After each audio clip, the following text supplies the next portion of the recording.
After a big weekend at Sha Tin for the Sa Ladies Purse, we're back at Sha Tin on Wednesday night for 8 races on the all-weather. We've got it all covered here on Racing to Win. Good to have your company. I'm Andrew Lejeune, joined by form analyst Paul Lally and race caller Tom Wood as well. And Tom, where's the best of the action on the dirt on Wednesday night? Well, it comes up as the last race. Andrew, Class 2 over 1,650 metres. Elusive Stake, King's Shield and Righteous Doctrine look to be the 3 leading chances in that race come at the final time for tomorrow night. And some good racing through the course of the evening. A couple of tricky races to open the program. No Joe Moreira tomorrow night, but Jerry Chow with his £10 claim. He's got a number of nice rides through the course of the evening. He does. Not sure how much longer that £10 claim is going to last, though. Paul, what else have we got to look forward to as far as jackpots and any short price favourites? Yeah, the jackpots are good. There's a 2.4 million in the triple trio, so expecting that to get up to 6 million for a winning $10 unit. There's 800,000 going to all the quartet and first 4 win merge pools as well. So races 2, 4, 6 and 8,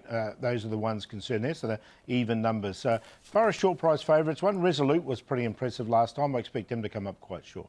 All right, OK, so plenty to look forward to as far as Wednesday night's programme is concerned. Before we get into that, let's look back on the weekend action in our racing review.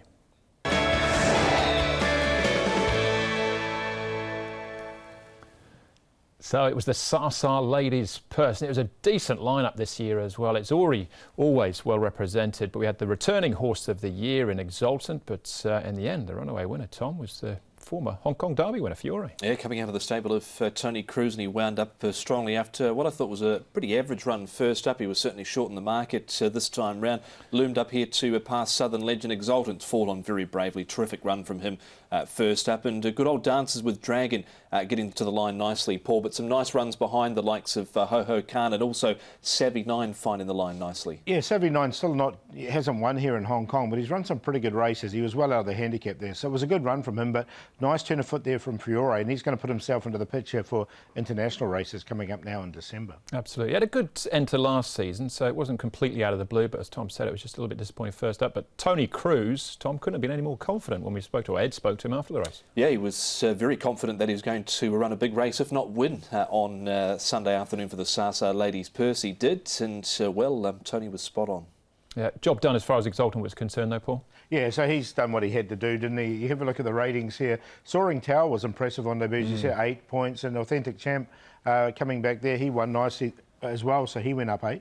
Few were well backed at the weekend as well. Rhapsody was one of those. Speed Feifei got up in what was a terrific finish, and Placlone went back-to-back in Class 5 for Blake Shin. He did indeed. All right, they were the big winners on the day. We'll see if we can find you some more now with our horses to follow.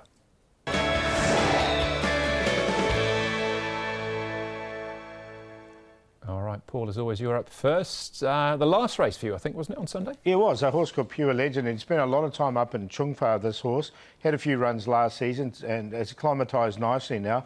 You can see him getting well back here over 1,400 metres. He managed to thread his way through the field here and hit the line really strongly, I thought. It was a nice run from him. Now, this is 1,400, so this was a starting point for him. So interesting to see if they do step him up 1,600 next time. But you can see him now, that number 10, he's coming down the outside quite quickly, and I thought he hit the line strongly. He was in that photo for 3rd, as it turned out, but ended up running 5th. Yeah, with another legend horse, True Legend, who finished in 3rd place. Tom, early on the programme for you? Yeah, horse of Paul O'Sullivan coming out of his stable, 1 step ahead here in Class 5. He's a son of Tavistock. He'd run well over 1,400 metres. He'd placed at a big price 2 back before this outing, and then he came out on Sunday and was dropping back to the 1,200 metres. I thought still ran a decent race, so maybe when they step him up and trip, if they get a 1,400 metre Class 5 or even a 1,600 metre Class 5, I think he goes close to winning here. Does 1 step ahead. They've certainly had to take their time with him, but things that I think slowly starting to come right with 1 step ahead. And that was Placone going back-to-back there for Blake Shin. Another winner for the David Hall stable as well. First starter here in Hong Kong, Roman Turbo, raced under the same name in Ireland. It was a Group 3 winner, it was a 2-year-old as well, and placed behind Armory, who's now showing good form, of course, in Australia, run up in the Cox Plate. Now, he was a much bigger price than that horse next to him in the pink sleeves, Beauty Kobe. He was unbeaten in 2 starts in Australia, but this is a much better debut from him. This is a good race as well. That's Yi Chong Pegasus down on the inside. Kaying Master wins again here. Do this on debut. He's winning form 1,200 up to 1,400 metres in Ireland. So I just wonder whether they'll look at pushing out towards the classic mile maybe with Roman Turbo. Thought it was a nice debut from him. All right, those are the horses to follow out of Sunday's programme. We start to look ahead to the midweek action then, again at Sha Tin, meeting number 18 of the season. And Class 5 is how we start.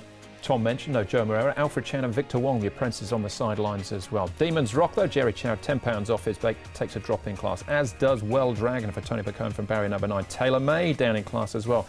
Blinkers back on for him. Who's Horse from barrier 10 should roll forward. Ever Strong, a 4-time course and distance winner. Blinkers back on for him as well. Corey Rapido's won twice course and distance.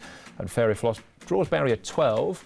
But has showed speed in the past and rolled forward. See what Derek Long does from there. Socket Elite is the only one of these, Tom, that spent some time up at Chung Fa. He's another class draw. Got an almighty drop in the off-season from 40 down to 30.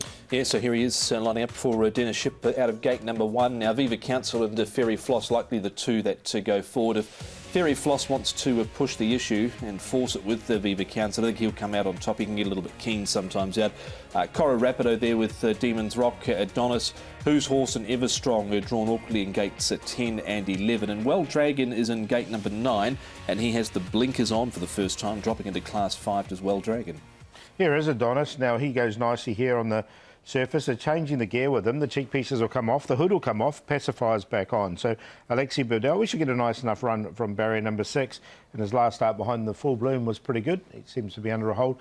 Taylor Made, he's having a decent workout down the back straight. He's one of the horses that's dropped in grade and he comes onto the surface. The blinkers will go back on him. You can see him wearing them there, just with the partner horse, so just getting a run through there and a bit of a jump out for him. And Whose Horse is really allowed to stretch out here this morning. I thought it was a nice piece of work from him. He stretched out really nicely and he hit the line well. So he's another one who's now with Tony Cruz, this horse.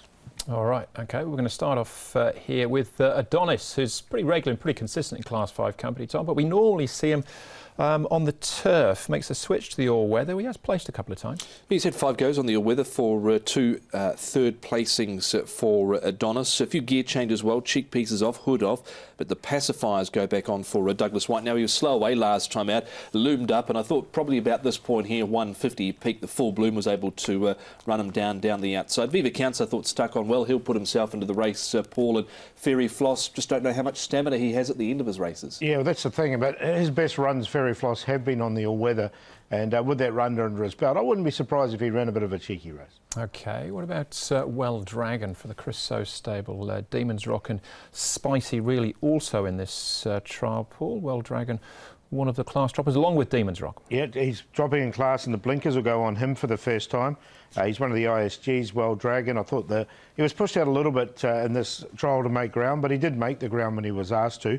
I didn't find him in numbers from barrier 9, but he trialled well enough. He did. Interesting that he's got the blinkers on, and here he is dropping into class 5. I thought Demons Rock stayed on well enough there in that trial. And Spicy, really, he's been a bit costly for his connections. 15 unplaced runs so far. And if you're wondering who that was in the red and white, cruising to the line, we'll talk about him a little bit later on. Corey Rapido, Fairy Floss, Adonis and Ever Strong here. Ever Strong, as I mentioned before, Tom, has won 4 times course and distance, but only managed to win once last season from 10 starts. And he's got an awkward gate this time round too, Andrew does. Ever Strong, he was midfield last time out and caught wide, and he battled on fairly, beaten 11 lengths, but that was on the turf. He's certainly best here on the all-weather, and he's battling on behind them OK. Corey Rapido does interest me because he was really unlucky 2 runs ago on the turf down the straight, Paul, at Sha Tin, couldn't get an opportunity, and then didn't do much at Happy Valley last time out. No, and he does go well on the surface, and Fairy Floss was only nabbed late there. That's what he can do when he gets on the all-weather.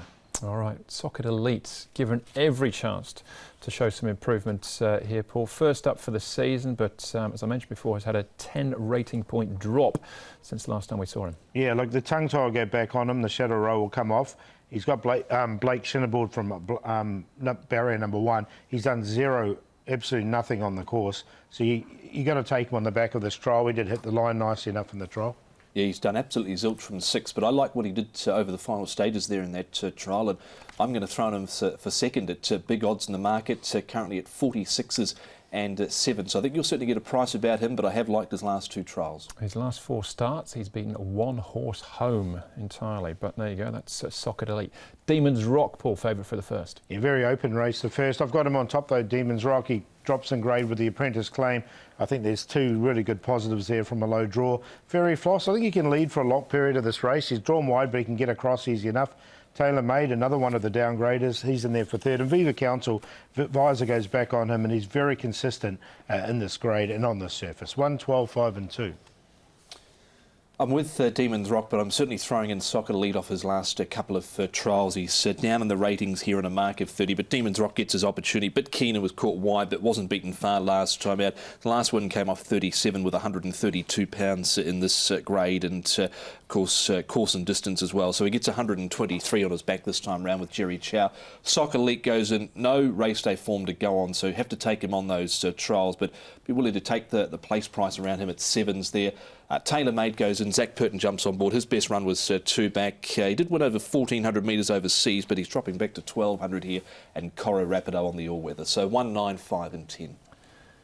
Very open the first race there. You shouldn't have too many problems finding something at each way price, and that's what I'll do. Well Dragon, Chris O, Tony Picone in race number 1. All right, 1 down, 7 to go. Class 5 again for race number 2, though. That one over the 1650.